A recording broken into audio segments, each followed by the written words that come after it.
Hey, so I'm gonna dive into a chapter that I think it's a little bit longer than usual, but I'll try and go through it as swiftly as possible. And so I'm just gonna jump into reading it. It's got it's got a chapter title and then a subtitle underneath that. So yeah. Um, I don't know how this is going to go, but let me just read and we'll see what comes out of it. Okay. Darkness. Reality and fantasy would mix into an endless blur that neither defined me nor led me. Like clockwork, what seemed like a tragedy would strike, and yet again I was proven that life could always become worse. I would continue to loathe everything, including myself. Hatred has a powerful engine. It has the ability to drive you blind. It can evoke you to lose your rationality. It is not under any circumstances to be left unattended or unacknowledged. It is best to be realized and released in the safest way possible. For if one permits it to brew for too long, its sickening fumes may thickly fog your vision. Once you become blind, you enter into an overwhelming darkness. This darkness is a place I have been to many times. Attempting to prevent the darkness, I would desperately try not to let circumstances boil over or consume me. But then the feeling that I would betray myself would come over me. My mind would then stab me in the back and extensively persist to torture me without rationale or remorse. I would uncontrollably stir the contents of the pot, resulting in a stormy inner spiral, plunging inexplicably into unenjoyable depths of my psychotic mayhem. Yeah, okay. I would fight to sleep whilst fighting to wake up. I would tire and be wounded from the war in my mind. I would feel lost, and further than that, a jittering loss of control. I would panic and scramble at the threatening thought of never regaining it. I felt so helpless and trapped within an evil psychological hell. I wouldn't want to be here. I couldn't see a reason to stay. And I would cease to care because the consequences of any further actions no longer mattered. I don't want to be here. I don't want to be here. I don't want to be here. In inverted commas. These thoughts would go on, sadistically plaguing my mind. I desperately wished I could stop them. Even to this day, this is what is said here, but not this day as in today, right now. This is 10 years ago, that day. So I'm just going to amend that and yeah. I wish I could forever stop all of the plummeting thoughts and emotions from tormenting me.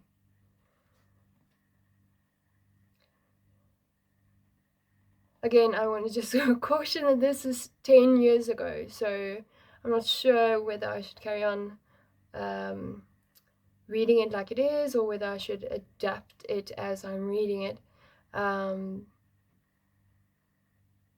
Perhaps I should leave out or paraphrase. Okay, I'll just go with whatever, go with the flow. I won a special award at the final prize giving function in my high school. It was the Joie de Vivre award. Needless to say, I definitely did not deserve it. They probably got the names mixed up or something, and it was a couple of weeks after my mother died, which made me think it was an award of pity. Maybe it wasn't, but I sure felt that way. Joy of life? I would think. My mom had that, not me. As a result of my cynical views at the time, I slipped into the joyless cold hole where my heart used to be, bitterly ashamed. And all I would want to do was give up. I was convinced that I added nothing close to joy to anyone's life. I would constantly be situated in states where I would fantasize over things that could never happen. For example, I would find myself sitting next to a wall, imagining what it would be like to become part of the wall. What would my purpose be then? I was so blinded that I would fail to see a trickle of resolve. There was none. I saw nothing, and I continued to see next to nothing, and it made me feel worthless. Many similar thoughts and scenarios would reoccur. I often would wonder what was wrong with me. I felt like an alien. I felt like all people saw was a ridiculous outside persona I put on. No one could see inside, and it was my fault. How frustrating it would be that my outside would not give an adequate clue of what was inside. No one could tell, and it would all be due to me that they never knew how to help me. I was incapable to let them see, and I didn't know how. I find that quite ironic because I'm writing about it here in the book, and yet it's almost as if I wanted people to read my mind, and I felt obviously very stuck in myself, in that darkness within myself. It was very depressed and went through some difficult times. Also, I would, I can add sort of a cautionary tale to this, but I think it's fairly obvious that I was in just a very bad state, that I just didn't want to really be alive, to be honest, and I think that,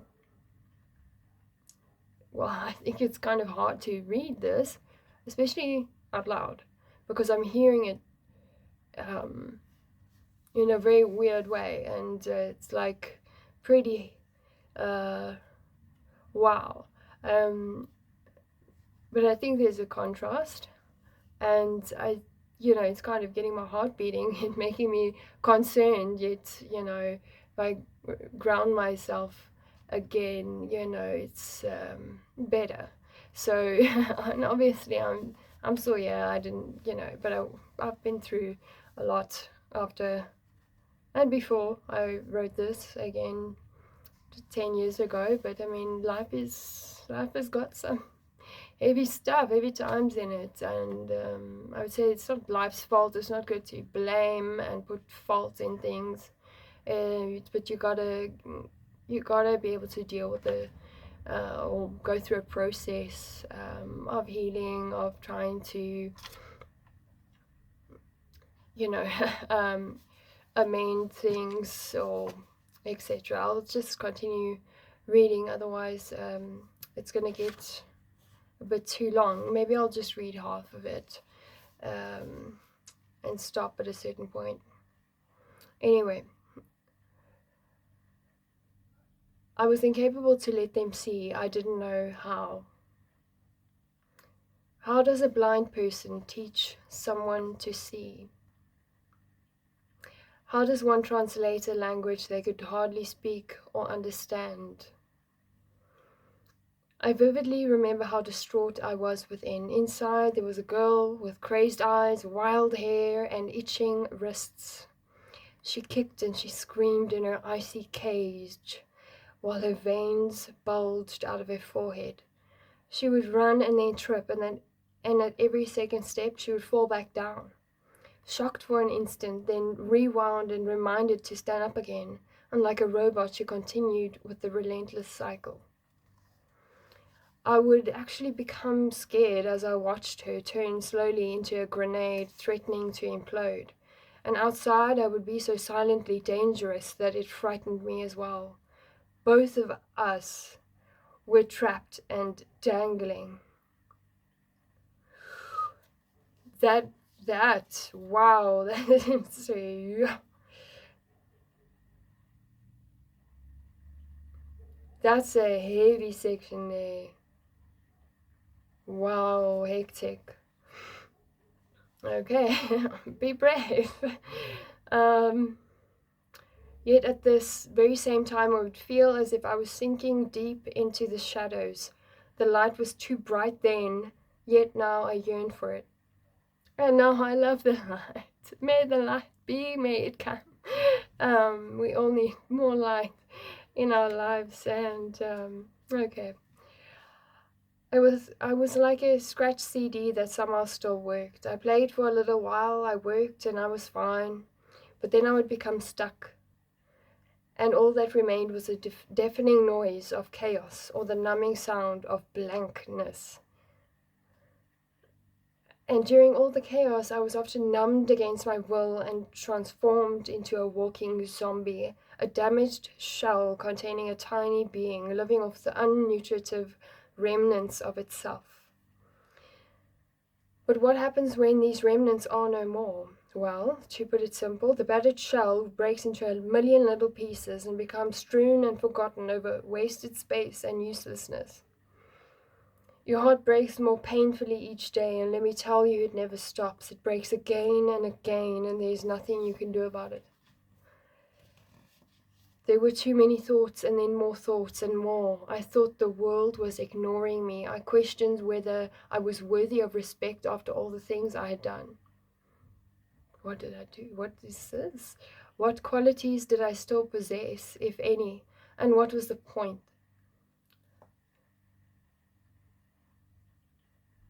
I still think way too much. I still cannot see worthy qualities or reasons to deserve anything. I know it may seem like I'm fishing for compliments, but I assure you I am not. I am merely sharing my candid views and flaws I see in myself.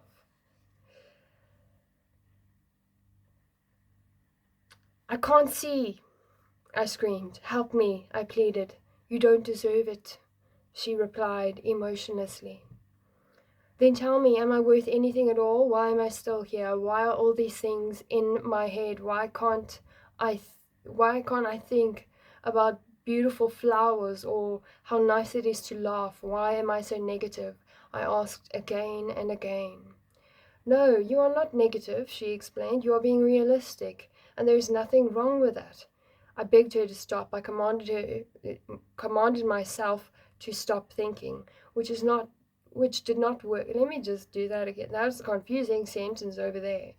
I begged her to stop. I commanded myself to stop thinking, which did not work. I beseeched her to put an end to what she was doing, which did not work. Confused, I wondered where she came from.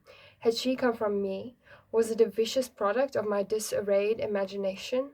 Or was it a poisonous seed someone planted earlier on in my life? I wondered who I was and who she was. She told me that we were the same. She told me that I was completely lost, heartless, gone, dead, and cold, and that would never change. Why would she tell me that? What kind of person does that? No, please, we cannot be the same. Please tell me you lied. Tell me you'll go. I don't need you ruining my life, I cried in desperation. In return to my pleas, the vulgar girl bluntly informed me that she would never leave me and that I deserved all the hardship I got.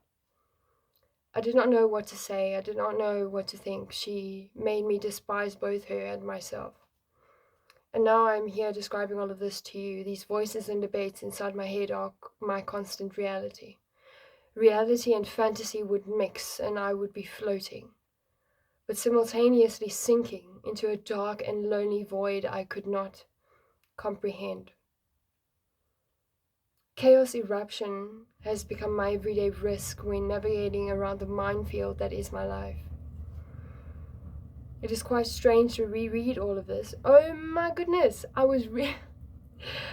must have reread this so many times to have reread it to make it into this book, which was 10 years ago. That's a bit of a...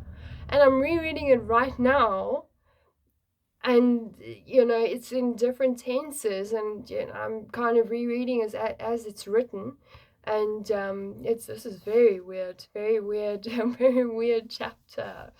But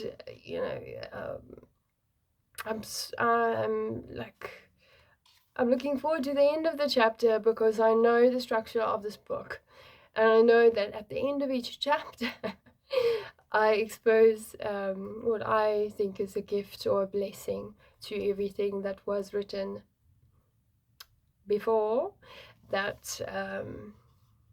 And so let me just see. Okay, it's 2 pages. Maybe I can zoom through it. I know this is a long video, but I want to get to the end of it so that I can see kind of the full picture. Yes. Okay. Obviously, I still relate to it fully since it is a large repetitive part of my reality. Patterns! Was I noticing patterns then? Oh, sorry. But I think that it is good to know that I have in some way translated some of the chaos from within me to without me. But then it hits me, all of this merely is a tip of the iceberg, and it becomes depressing all over again because I have, disappointingly enough, touched only on the surface and have solved absolutely nothing. Added to this is a feeling of dissatisfaction that nobody understands, no matter how big of an effort I make to share. Okay.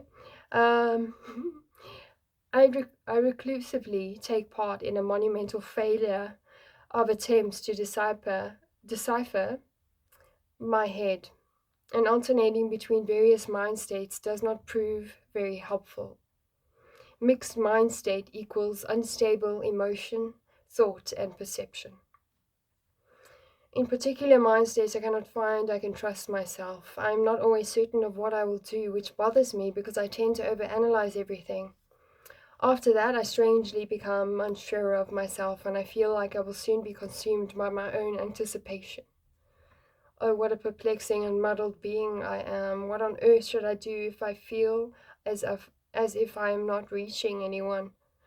What, I ask, does anyone do in this scenario? Are there rules? Then again, I think I have enough unhelpful rules of my own. Perhaps it would be more beneficial to stop with the rules. Okay, so now I'll reveal the gift in all of this. Some might think, how on earth would there be a gift within all of this paper documented sadness? Well, as I would like to remain with the theme of the book, I will share with you the gift I managed to coax out of this tumble dryer. The gift is allowance.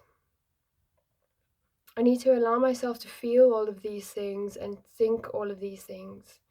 I need to allow myself to exert them in some way. Stop with the rules, who cares, right? Steps, remember. I'm not sure what that means, okay. It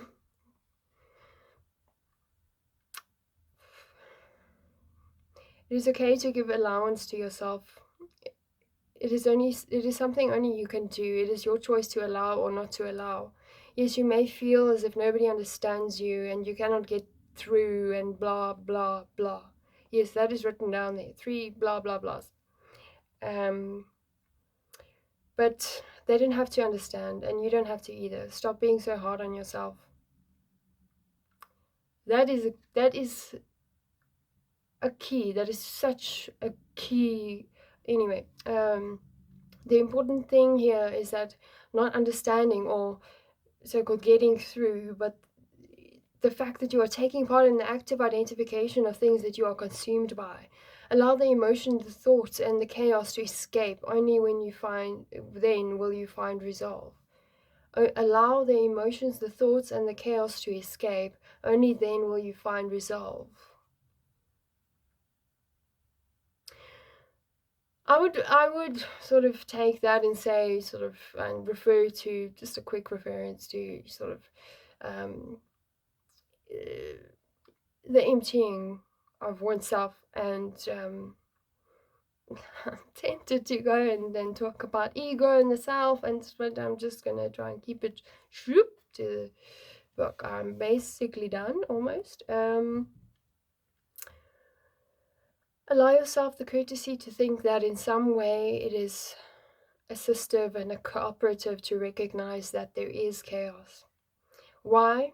Because you are still feeling and still thinking, even though you cannot always pinpoint everything.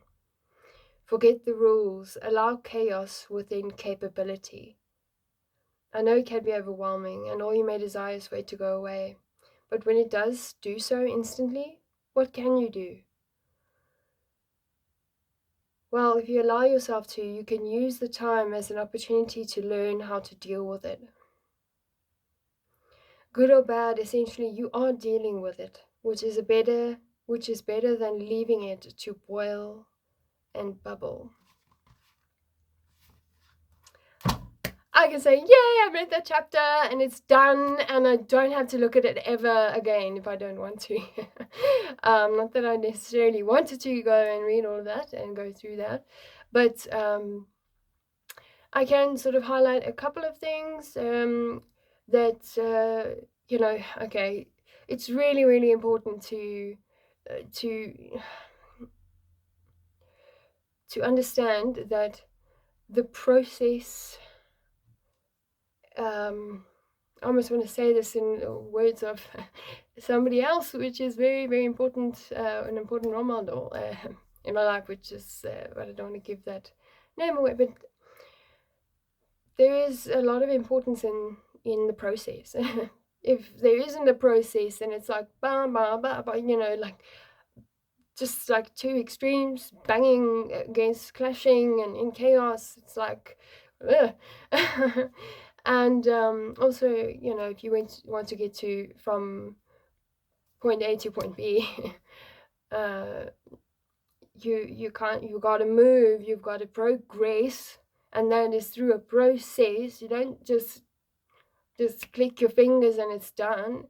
It takes work. And you won't succumb to that. And the thing is to start to try to reach out to reach out for help. And there's no shame in doing that. Because if you've got all these thoughts, and if you relate to anything that I've read now, if you feel like, oh my gosh, that's me, or if you feel like, that's not me, although you know reach out to someone that is older, someone wiser, someone who can perhaps explain to you or assist you. That's what I did, and it helped me. But essentially, it's also what helped me, become a better person in a lot of senses of the word. And what helped me become better, as I was not well. That was me in a state in which I was not well at all. So, I mean, that is from a very concerning mind and place, where it's like where you need to see a doctor, a therapist, and maybe, you need to be, depending on how volatile you are in that kind of place, you might need to, have someone with you all the time, or you might need to be, you know, you might need to go in somewhere and as an inpatient or something like that. That can also be an option. There's no shame in that as well. If that's going to keep you safe, that is fine. And this video is, let me see what the time. Okay, it's under 25 minutes. So I suppose what I would like to highlight now is sorry, that was a bug. um, what I would like to sort of bring to the forefront is perhaps an introduction. I know it's at the ending, but an introduction to. I kind of want to just say this, how important your mental health is, and if you are sort of unconcerned with that, and you kind of don't think your mind is connected to your body, or that it's not relevant, or that you don't need to take care of it, or that you can just ignore. Your brain is a gift, and your mind is a gift. Your mind, your body, your soul, your spirit, a whole bunch of in life, and the way you interact with life. Those are all important things, and when you're in such a dark place, it's you can barely see the light, you know, and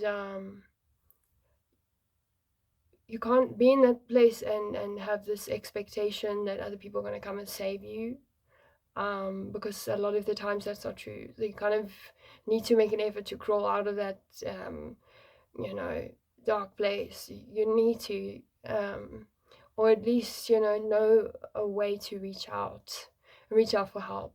You don't have to do it alone. In fact, you are not alone. I would encourage the faith factor, if I can put it like that.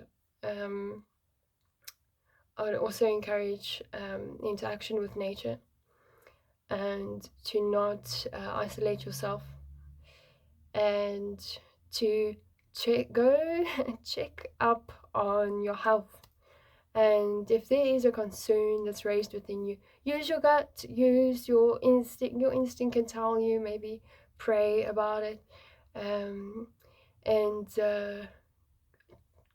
treat yourself with kindness. Treat yourself, you know, and be kind to others, and know, and this might sound harsh, know that you're not the first, last, or only. That doesn't mean you don't matter. And I don't want to hesitate to say this. I don't want to sound too harsh.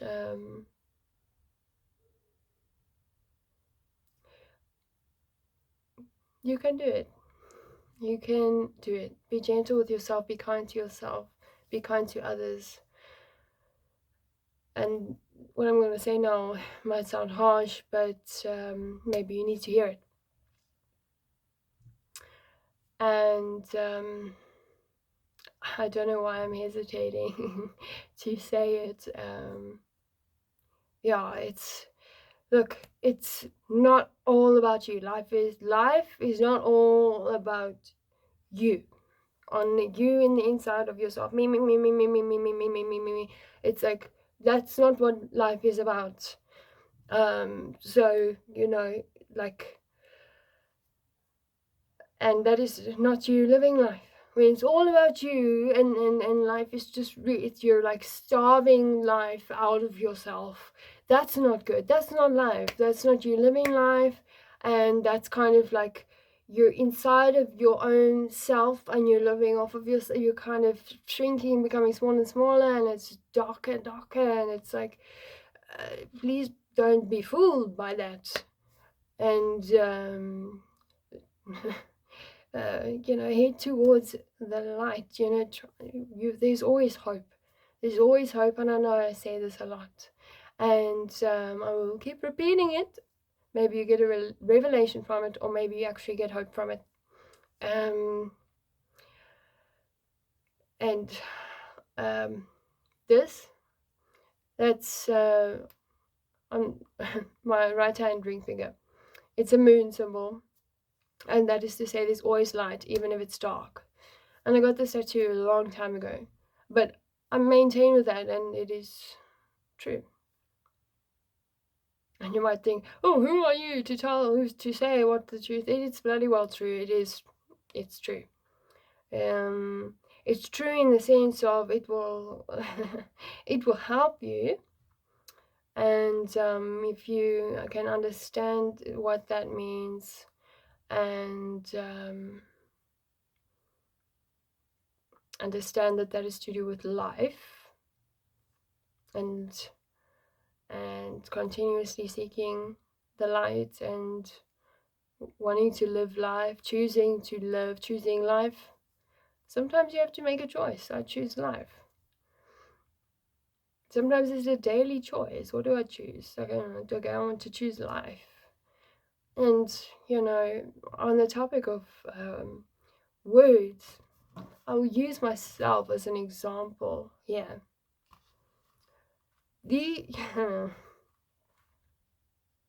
These words, I wouldn't speak over anyone's life. I wouldn't speak it over my own life. And what I mean by that is that, like, I wouldn't, like, wish it on anybody. I wouldn't I wouldn't engage with that kind of language. Now it's not how it didn't help me there, but I did get it out through a process of writing at that time. But I was also I then very close to that time I went for therapy, and that helps me. And I think, I think that a lot of my mom's friends sort of who hadn't sort of wandered away also supported me around that time. So you got that sense of, it's not only you, and you don't have to do it by yourself. In fact, you shouldn't try to do it by yourself. That's just not the best way. And not that I'm saying this or that is the best way. I'm just saying uh, it's not the greatest to try and do things all by yourself, and to think that you can just do that, and that life is all about you, yourself, and you, like me, myself, and I. Mm-mm. And if you're of that kind of mentality, you got to sort of maybe ground yourself, humble yourself, sort of face yourself, and get a little bit real. Um, anyway, so I've droned on a little bit long now. So well done if you watched it until now, and or listened. But I'm not claiming to be any kind of professional on this kind of thing. But yeah, I tried. And again, this is for me, it's my own little project, but it's also for others, just like the book. And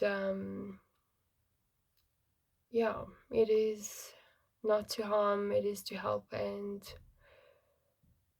I think that there's a very important part of life that is about trying to help others, and that has meaning. Anyway, so just know that you are not alone, or do you have to be alone.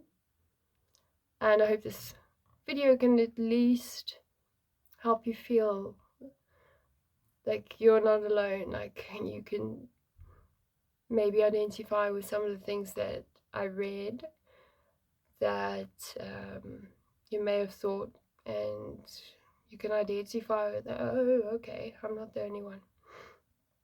Again, you're not the first, last, only. So there is hope, and there are people, and you can reach out, and you should.